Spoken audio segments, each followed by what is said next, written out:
gonna get started. It's Prairie here again. If you're new here, welcome. My name is Prairie Conlon and I'm a licensed mental health professional. I use animal-assisted interventions such as equine therapy and emotional support animals, and then I'm also the clinical director of Certipet. So if you didn't know, Certipet is a telehealth platform. We connect individuals with therapists that are licensed in the state that the client's located in. We do state-to-state matching, and they use animal-assisted interventions for treatment planning like myself.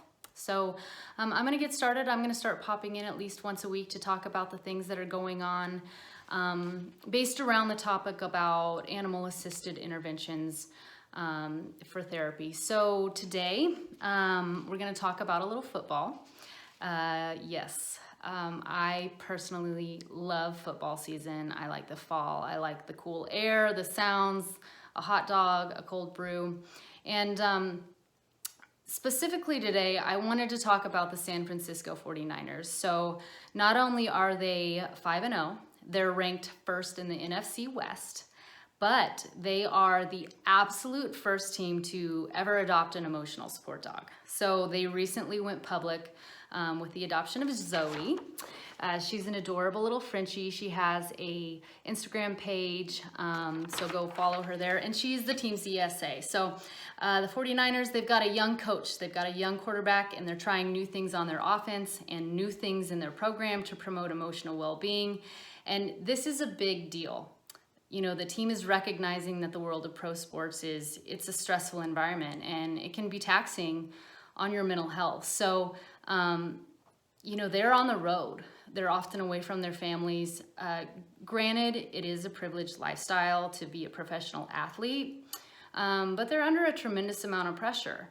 And more importantly, mental health, it doesn't adhere to any demographic. I think it's an important point to think about, you know, age, gender, race, socioeconomic status. Mental health doesn't know any boundaries. So the fact that the 49ers have acknowledged this and they actually went out on a limb, they researched ways to improve the environment, that's phenomenal. It's about time that we ditch this idea that mental health, it's a negative thing. And that if you suffer from a mental health issue, that you have a distinguishing characteristic or some kind of a personal trait that is at a disadvantage. Nothing could be further from the truth.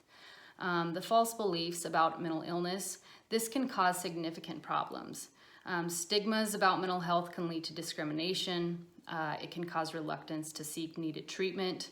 It can cause bullying, harassment, fewer opportunities for work and school, difficulty finding housing, negative beliefs about yourself. The list, it goes on and on. So if you're suffering from mental health symptoms, get treatment. Don't let the stigma create any kind of self-doubt or shame.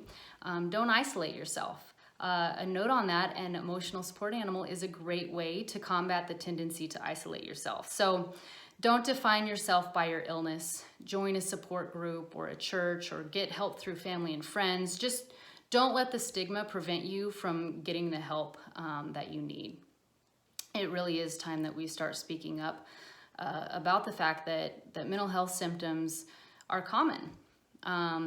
The fact that the 49ers actually put it out there, that they have a team emotional support animal is, it's a big step in the right direction for speaking out against the stigmas. Honestly, they could have simply adopted a team dog. They could have brought it with them. It's not like they're lacking any kind of resource to transport this little Frenchie dog, little Zoe, around with them. So the fact that they went out on a limb and they stated this dog is helping the team members with emotional distress and with their mental health struggles, it's really, really progressive on their part. And honestly, they're doing the nation a great service by identifying that openly. We really do need to be able to have an open dialogue about mental health. Suicide rates right now are higher than they have ever been. We need to come together. We need to start supporting each other. And we really do need to beat the stigma of mental health. So we here at Sortipet, and I know I am overwhelmed with gratitude towards the 49ers about being open about mental health and emotional stressors. Defensive end Solomon Thomas, thank you for being open about your mental health struggles. You all might not be aware of the impact that you're having, but by being open about this, someone might be getting help. Someone that looks up to you, Thomas, or somebody that looks up to you, 49ers, somebody might be getting the help that they need right now because of you taking a stand and speaking out against the stigma. So by doing this, you're helping instill courage in others that are facing similar challenges and also helping to educate the public. It's really important that we're educating the public about mental health. So thank you so much and good luck against the Redskins this weekend. So I've always been a Packer fan, but I think I might be watching you guys this weekend. Good luck.